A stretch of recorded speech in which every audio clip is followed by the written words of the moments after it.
In times of war, many Vatican diplomats were judged by the world and criticized for their apparent inactivity. Additionally, several were even accused of being accomplices with totalitarian regimes. The most well-known case of that was Pope Pius XII, who was accused of anti-Semitism for failing to protect Jews during the Nazi occupation in Italy.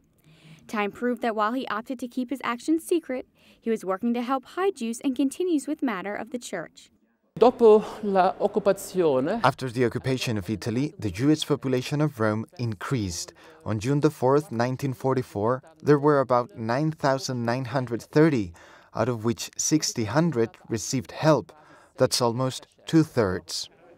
This policy of working in silence was a common practice amongst the Vatican diplomats of World War II, being used in places like Budapest and Istanbul. Angelo Volta and Giuseppe Roncalli, the future John the 23rd, hid thousands of refugees in embassies and houses rented under diplomatic protection. You can't just rent out 25 homes without informing the Holy See.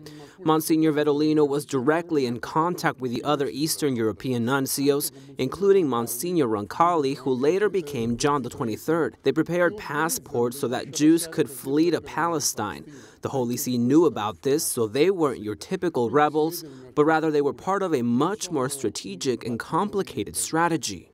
More recently, we have the case of Pio Laghi in Argentina. During the dictatorship, he attempted to save several prisoners of war, including Che Guevara's brother. Laghi had many problems with the Argentinian church, which considered that the dictatorship was carrying out a necessary task. Cardinal Antonio Samore was crucial to Argentina. His work served to calm tensions with Chile and avoid a war in the late 1970s. Although there were exceptions, the diplomats normally worked in complete silence. This was certainly the case for Pope John Paul II, who had a powerful and explicit style of conduct.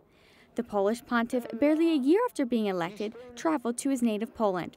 There he met with leaders like Lech Walesa, icons of the struggle against totalitarian communism. These actions, however, almost cost him his life.